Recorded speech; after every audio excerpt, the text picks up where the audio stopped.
Hello everyone, welcome back. Welcome to last 5 years of CAT paper series.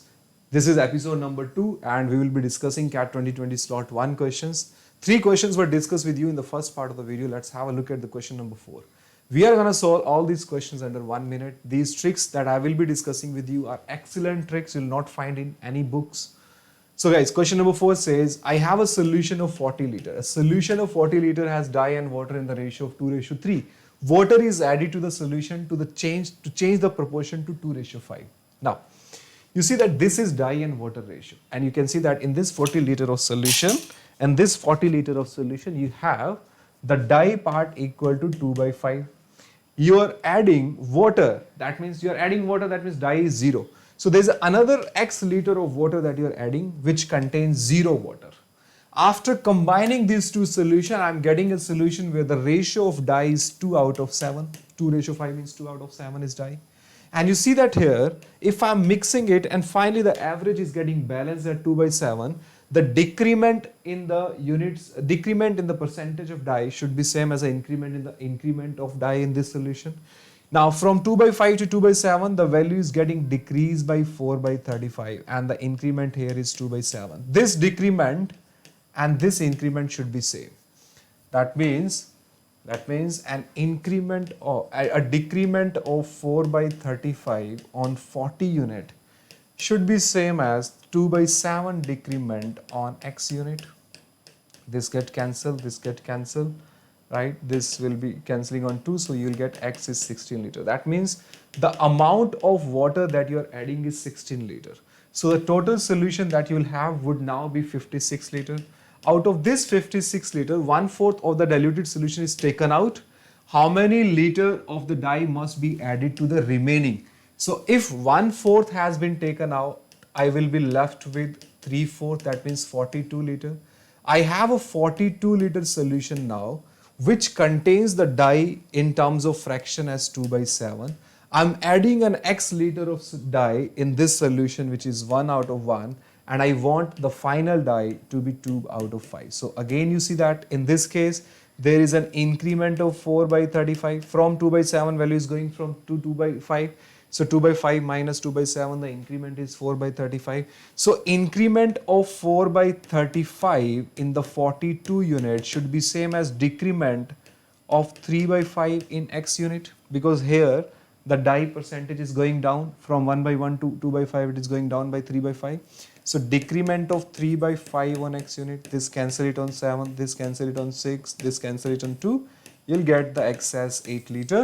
So that's the correct answer of the question.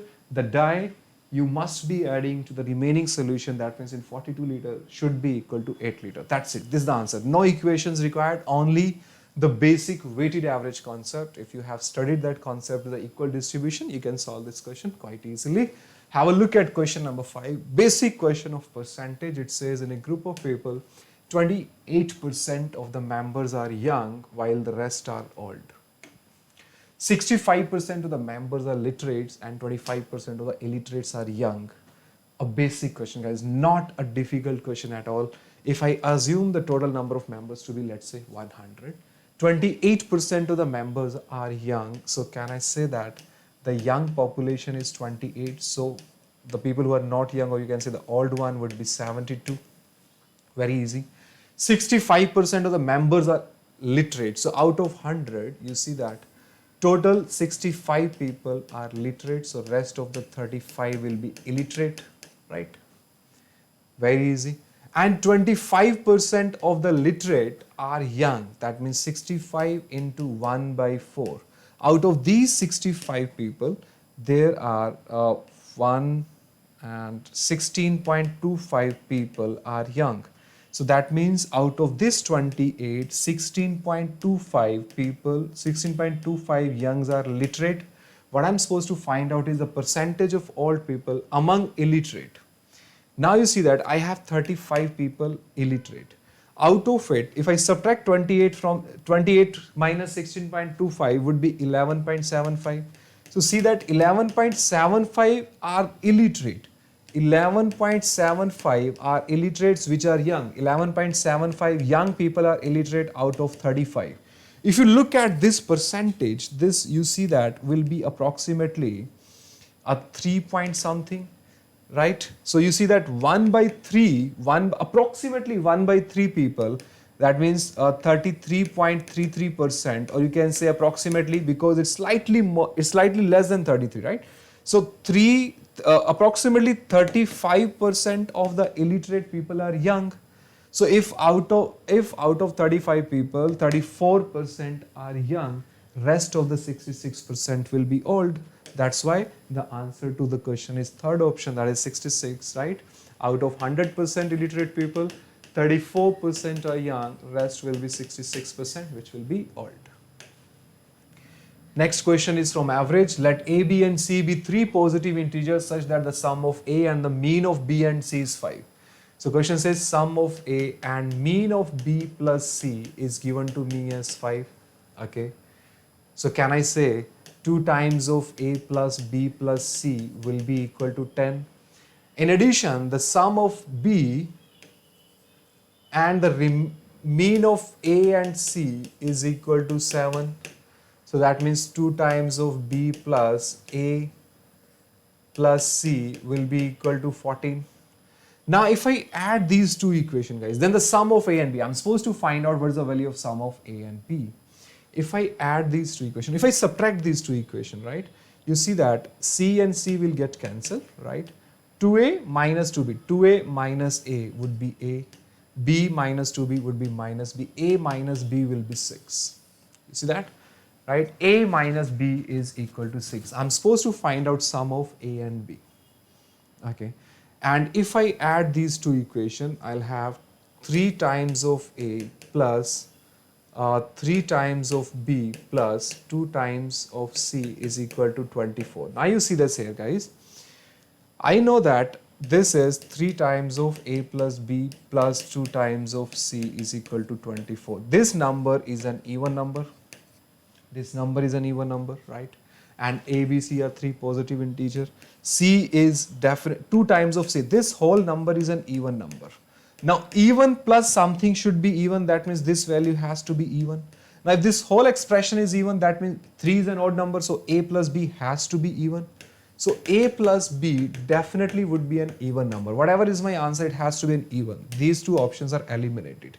And because all 3 positive numbers have a difference of 6, you see that the only possibility here, the question says summation of A and B is 4. If the summation of A and B is 4, the difference between these two positive integers cannot be 4. So this is also out of the option. You will be left with option number 1. 6 would be the correct answer to the question. Think logically. You don't need to solve the whole equation. Let's look at question number 7. How many 3-digit numbers are there for which the product of their digit is 2 more than but less than 7? How many 3-digit number? If I say the 3-digit number is ABC, let's say 3-digit number is ABC. Now the question says product of this number should be greater than 2 and less than 7. Now, greater than 2 and less than 7, that means A into B into C can be 3, 4, 5 or 6. Now, how many 3-digit numbers are possible? You guys tell me now. If I want the product of 3 numbers to be 3, the only possibility is to have the number like 113. But how many different numbers you can make out of it? You see that there are 3 such numbers, 3 numbers. You can make multiple numbers by changing the position of 3 at different places. You can make multiple numbers. So because these two numbers are same, the different numbers, 3-digit number that you can make would be 3 factorial upon 2 factorial, which is 3. So there will be 3 different numbers. What are these 3 different numbers? Let's have a look at it. 131, 113 and 311. So these are 3 numbers you can make. Similarly, if I want the number to be equal to 4, you can use 114. So similarly here, when you arrange these numbers, you will have 3 numbers. And you can also, for the product to be 4, you can make the number as 1 to 2. Again, when you arrange the number, you will be able to make 3 more numbers, right? Okay. The next 5, the only possibility for the product to be 3-digit number to be equal to 5 is 115. So if I arrange this, again 3 factorial upon 2 factorial, this will give you 3 numbers. 3 digits are supposed to be arranged among themselves, where 2 digits are same. So 3 factorial divided by 2 factorial, because these 2 digits are same. If you look at 6, now you see that 6 you can say is 116. That is, this will give you 3 number. You can also write it down as 1, 2, 3, right? Right. You can also write it down 1, 2, 3 here. All three digits are different. So the number of ways where they can be, in which this can be arranged would be 3 factorial, that is 6. You can make 6 numbers out of it. How? 1, 2, 3, 1, 3, 2, 2, 3, 1, 2, 1, 3. Similarly, 3, 1, 2 and 3, 2, 1. These are the 6 numbers, right? So total numbers are 6 plus 3, 9. 9 plus 3, 12 plus 3, 15 plus 3, 18 plus 3, 21. So there are 21 such numbers, so that their product is more than 2 and less than 7. Simple question. Just keep it as simple as possible. Think simple, only then you'll be able to target these questions quite easily. You can see the level of difficulty is not high. It's based on basics, right? Not technical stuff. Alright guys. So guys, I'll be discussing rest of the question in the upcoming videos. There's a weekly scholarship test coming up on Unacademy on upcoming Sunday. You can stand a chance to win the scholarship up to rupees 55 lakh. Use my referral code LRDI Smear Live to register for this test. This is my referral code that you can use to purchase a Plus subscription and to attend all of my Plus courses on Unacademy Plus. Use this code, you'll get 10% off. Okay.